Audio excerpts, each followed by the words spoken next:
কদিন ভিডিও দিতে পারিনি, শরীর খুব খারাপ, খুব প্রবলেম হয়ে গেছিলো। অনেক নিমন্ত্রণ বাড়ি ছিল, জানি না কোথা থেকে কী হয়েছে। এখনও অনেক নিমন্ত্রণ বাড়ি রয়েছে, কালকে যাবো, যেতেই পারলাম না, উঠতেও পারিনি, রান্নাও করতে পারিনি, তাই ভিডিও শেয়ার করতে পারিনি। আজকে মাথা ঘুরছে,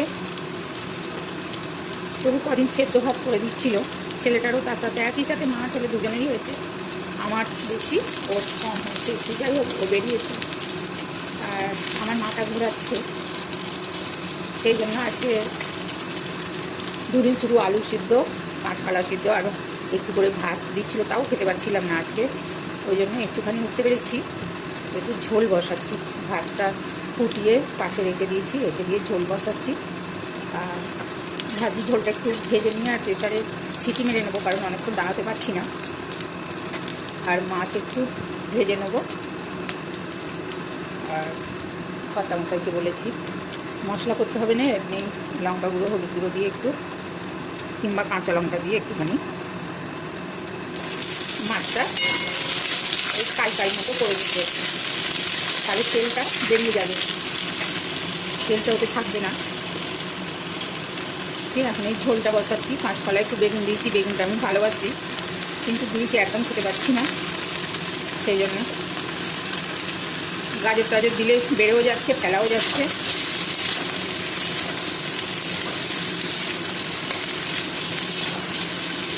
একটুখানি আপডেট দেওয়ার জন্য ছোট্ট করে একটু ভিডিও করছি। ভাত আর এই ঝোল আর ওই মাছ ভেজে আমিও যা খাচ্ছি ও তাই খাচ্ছে, খেতে বাধ্য, কিছু করার নেই।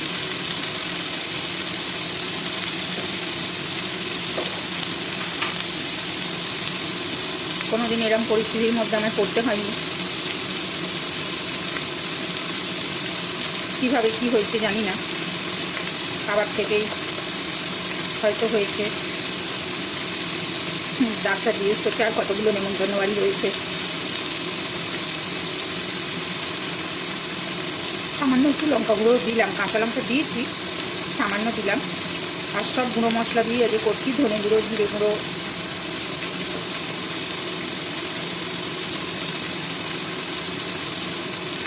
দিয়ে ঝোলটা দাঁড়িয়ে থাকার মতো ধৈর্য নেই, তাই ঝোলটা করবো কি ওই প্রেসারেতে সিটি মেরে নেবো, তাহলে তাড়াতাড়ি হয়ে যাবে। আর ভাতটাকেও ফুটিয়ে পাশে রেখে দিয়েছি। ঝোলটা সিটি মারা হয়ে গেলে ভাতটাকে বসিয়ে দেবো।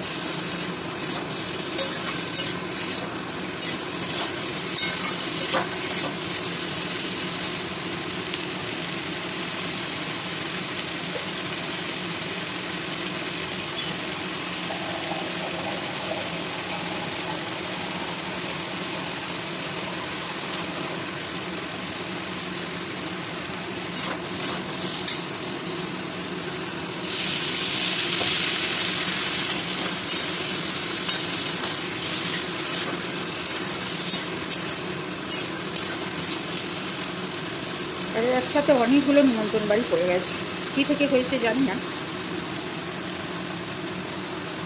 আরও যারা গেছিলো তাদেরও হয়েছে কিনা জানি না।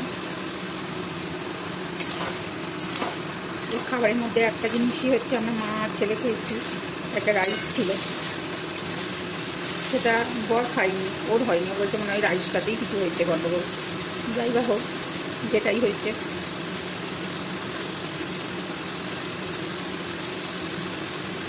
এখন কমলে বাঁচি। আর ছেলেটাকে এই অবস্থাতে অফিসও করতে হচ্ছে। লঙ্কাগুলো এখন ফাটাবো না, যদি খুব ঝাল হয়ে যায়, মুখটা তো খারাপ, লঙ্কাগুলো তখন ঝোলটা হয়ে গেলে যদি প্রয়োজন হয় তখন ফাটিয়ে নেবো। এটাকে এবার জল দিয়ে প্রেসারে দুটো সিটি মেরে নেবো। আর সাঁতলাবো না, আবার তেল দিতে হবে, সাঁতলালে একদম ডবকাটাও খাওয়া যাচ্ছে না, অভ্যেস নেই অত ডবকা খাওয়া।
বাকি বুঝলে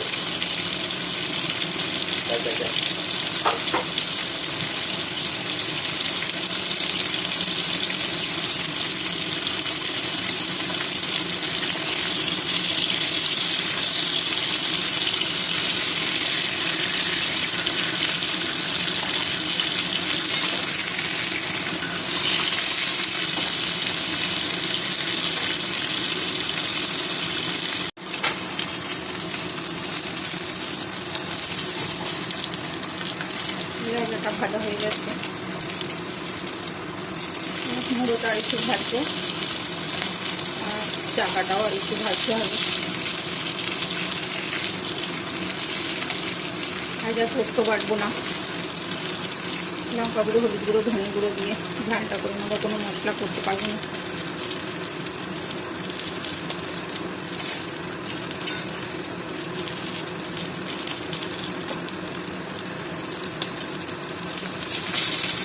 চিংড়ি মাছ দুটো ভাজা হয়ে গেছে, তুলে নেবো।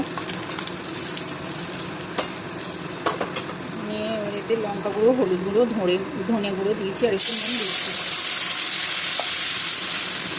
আজ এই ঝালটা এইভাবেই করবো, কারণ 4-5 দিন পর তো মাছ খাবে।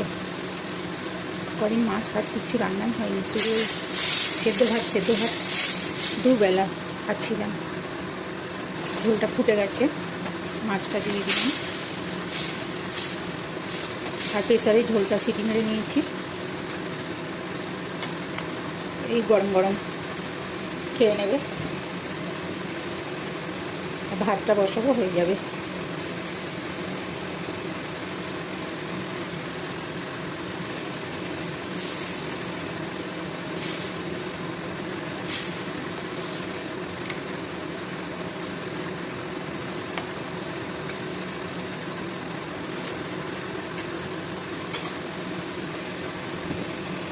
তিন পিস মাছ এবেলা করলাম, ও মুড়োর লেজাটা খেয়ে নেবে, আর আমি চাকাটা খাবো। আর রাত্রিরে বাকি মাছগুলো রেখে দিলাম।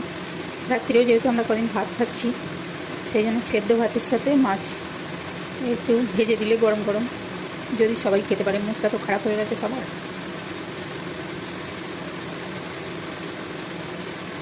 আর আমার বেগুন ভাজা হলে ভাত খাওয়া হয়ে যায়, কিন্তু এত ফুড পয়জন মারাত্মকভাবে হয়েছে, সেটাও খেতে পারছি না।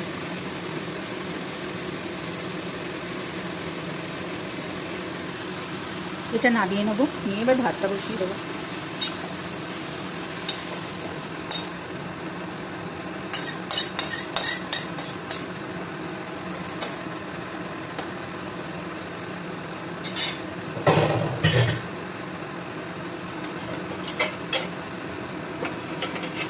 ভাতটা ফুটিয়ে রেখেছিলাম, এই যে, আর একটু ফুটে গেলে প্রায় হয়েই এসেছে। ভাতটা ফুটিয়ে নামিয়ে রেখে ঝোল আর মাছটা করে নিলাম, যাতে তাড়াতাড়ি হয়ে যায়, বেশিক্ষণ দাঁড়াতে না হয়।